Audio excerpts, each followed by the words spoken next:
बिस्मिल्लाहिर्रहमानिर्रहीम। अस्सलाम वालेकुम। कैसे हैं आप सब लोग। आज जो मैं आपके साथ रेसिपी शेयर करने जा रही हूँ वो है जी करेले चिकन, जो कि बहुत ही आसानी से बनने वाली है। तो अगर आपने मेरे चैनल को अभी तक लाइक और सब्सक्राइब नहीं किया है तो प्लीज़ मेरे चैनल को सब्सक्राइब करें।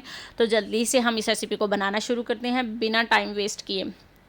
जी, तो यहाँ मैंने ले लिया है जी चिकन हाफ़ के जी। करेले भी मैंने यहाँ पर हाफ़ के जी ले लिए हैं जी। इनको मैंने कहा छिलका रिमूव नहीं किया है। इसी तरह बनाएंगे, कड़वे बिल्कुल भी नहीं बनेंगे। आप लोग भी ज़रूर ट्राई कीजिएगा।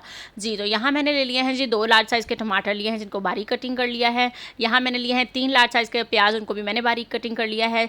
यहाँ पर हम जो सबसे पहले काम करेंगे वो करेंगे जी हम करेले फ्राई, क्योंकि यही हमें टाइम लगेगा। जी, तो अब हम यहाँ पर सबसे पहले जल्दी से कर लेते हैं करेले फ्राई। जी, तो यहाँ पर मैंने ली है जी एक कढ़ाई, उसके अंदर मैंने डाल दिया है जी ऑयल। ऑयल यहाँ पे थोड़ा सा गर्म हो चुका है। अब मैं इसके अंदर शामिल कर दूँगी जी कटे किए और धोले हुए करेले शामिल कर देंगे। करेले को हम अच्छी तरह से यहाँ पर फ्राई कर लेंगे।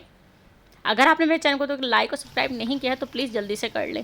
करेले फ्राई हो चुके हैं जी। अब मैं इसको निकाल लेती हूँ और जल्दी से अब हम चिकन का मसाला तैयार करते हैं। जी, तो यहाँ मैंने ले लिया है जी एक पैन, उसके अंदर मैंने डाल दिया है थोड़ा सा ऑयल, जितना भी आपको पसंद हो, क्योंकि ऑयल जो होगा वो करेलों में भी ऑलरेडी मौजूद होगा, इसलिए ध्यान से डालिएगा। जी, तो यहाँ पर मैंने शामिल कर दिया है जी 1 टीस्पून कलौंजी और ज़ीरा, और साथ में डाल दिए हैं मैंने प्याज। प्याज हमने यहाँ पर सिर्फ नरम करने हैं, ना ब्राउन करने हैं, ना ही लाइट गोल्डन करने हैं। प्याज हमारे यहाँ पर सॉफ्ट हो चुके हैं। अब मैं इसके अंदर शामिल कर दूँगी जी चिकन। चिकन को हम कलर चेंज होने तक भुनाई करेंगे, लेकिन साथ ही में इसके अंदर डाल दूँगी जी 1 टेबल स्पून अदरक लहसुन का पेस्ट, और इसे 2 मिनट के लिए खूब अच्छी तरह से भून लेंगे हम।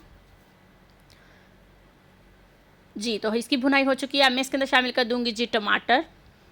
टमाटर को हम मिक्स कर लेंगे। साथ ही में इसके अंदर शामिल कर दूँगी जी 1 टीस्पून नमक। नमक हमने यहाँ पर ध्यान से डालना है, क्योंकि हमने करेलों को भी नमक लगाकर अच्छी तरह से वॉश किया हुआ है। अब मैंने इसको कवर कर दिया था जी 7 मिनट के लिए, ताकि टमाटर सॉफ्ट हो जाएँ। जी, तो टमाटर हमारे यहाँ पर सॉफ्ट हो चुके हैं। अब मैं इसके अंदर डाल दूँगी जी पाउडर मसाले।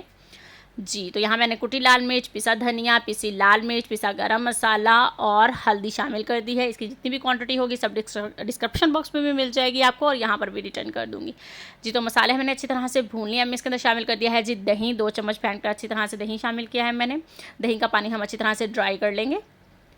जी, तो पानी यहाँ पर ड्राई हो चुका है। मैं इसके अंदर शामिल कर रही हूँ जी करेले फ्राई किए हुए। बहुत ही मज़े की खुशबू आ रही थी। जी, तो अब मैं इसके अंदर शामिल कर दूँगी जी 1 अदद प्याज। बेसिकली इसके अंदर जाएँगे 4 प्याज, 3 हम लोगों ने पहले डाले थे और 1 मैंने बाद में डाला। इसका बहुत ही मज़े का टेस्ट आता है। जी, तो अब मैंने इसको अच्छी तरह से भून लिया है 2 मिनट। अब मैं इसको कवर करके रख दूँगी जी 10 मिनट के लिए, ताकि हमारा प्याज भी सॉफ्ट हो जाए और थोड़ा-सा ज़रा कुक भी हो जाए चिकन भी।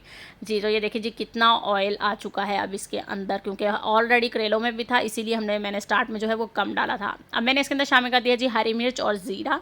जी, तो मज़ेदार सा चिकन करेले यहाँ पर तैयार हो चुका है। उम्मीद करती हूँ कि आपको मेरी ये सिंपल सी रेसिपी ज़रूर पसंद आई होगी। तो प्लीज़ मेरे चैनल को सब्सक्राइब कर दें। जी, तो मिलते हैं अब हम नेक्स्ट रेसिपी के साथ। अपना बहुत सारा ख्याल रखिएगा, दुआओं में याद रखिएगा। अल्लाह हाफ़िज़।